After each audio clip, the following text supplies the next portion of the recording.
If you or someone you know has been diagnosed with carcinoid tumors in the lung, you may wonder what they are and how they're different from other types of lung cancer. Carcinoid tumors are a rare type of lung cancer. Only 1% to 2% of lung cancers are carcinoid tumors. They usually grow slowly. They are a type of neuroendocrine tumor, meaning that they start in special cells, called neuroendocrine cells, that are found in the lungs and throughout the body. Types of carcinoid tumors. It's important for you to know what kind of carcinoid tumor you have to get the best treatment. Carcinoid tumors are divided in two types, typical and atypical. Typical carcinoid tumors are the most common. About 9 out of 10 carcinoid tumors are called typical. They grow slowly, and they don't usually spread outside of the lungs. Atypical carcinoid tumors grow faster, and they're more likely to spread, or metastasize, outside of the lungs. Doctors also refer to lung carcinoid tumors based on their location. If your tumors are in the walls of the large airways of your lungs, they're central carcinoids.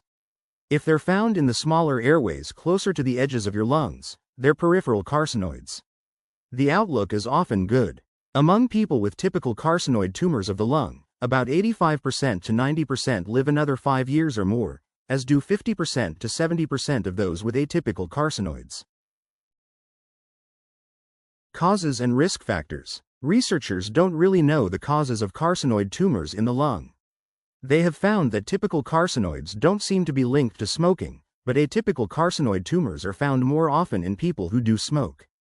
You may be at a higher risk for these rare tumors with age.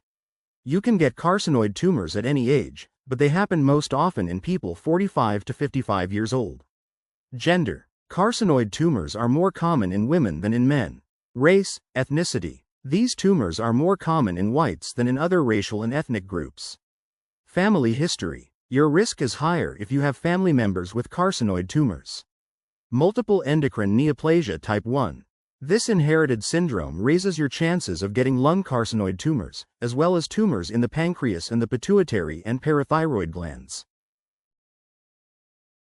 Symptoms. You may not have any symptoms. Around 25% of people with these tumors don't. Your doctor may discover them when you have tests for something else. Carcinoid tumors in the lung may cause coughing, sometimes with blood, wheezing, chest pain, shortness of breath. Sometimes carcinoid tumors cause a condition called carcinoid syndrome. That's due to the hormones released by the cells in the tumors. Symptoms may include flushing of your face and neck, diarrhea, fast heart rate, and weight gain. Diagnosis. Your doctor will ask you questions about your medical history and examine you, listening to your lungs. These tests can help diagnose carcinoid tumors. Chest X-rays may show whether any tumors are in your lungs. Some may be too small or in locations that can't be seen with standard X-rays. CT scans use X-rays and a computer to give a cross-section view of your lungs and can also show if any tumors have spread to other organs, such as your liver. Blood and urine tests may find substances that carcinoid tumors sometimes release. Serotonin or chromogranin A in the blood may be a sign of a typical carcinoid tumor. The level of 5-HIAA, a byproduct of serotonin, can show up in your pee. A biopsy is a sample of tissue taken from your tumor and checked under a microscope. It can be done two ways. If you have a non-surgical biopsy, you'll probably be sedated.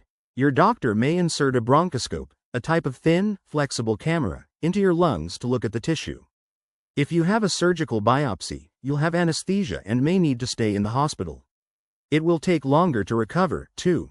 Your doctor will have to make small surgical cuts in your chest to get the sample of tissue. Stages. The stage of your cancer is based on the size of your tumor and whether it has spread to nearby lymph nodes or other parts of your body. Knowing the stage helps you and your doctor weigh your treatment options. Stages range from 0, the earliest, to IV, the most advanced. Doctors sometimes use letters along with the stage number to break it down even more. Treatment. Your doctor can help you understand the pros and cons of all your treatment options and what's likely to be best for you. Surgery is usually the first choice, depending on how healthy you are, where your tumors are in your lungs, whether they're typical or atypical, and what stage they are. You may get chemotherapy or radiation therapy, sometimes after surgery. If your tumors can't be removed with surgery or have spread or returned, your doctor may recommend targeted therapy, a special type of chemotherapy. The FDA approved everolimus for this purpose in 2016.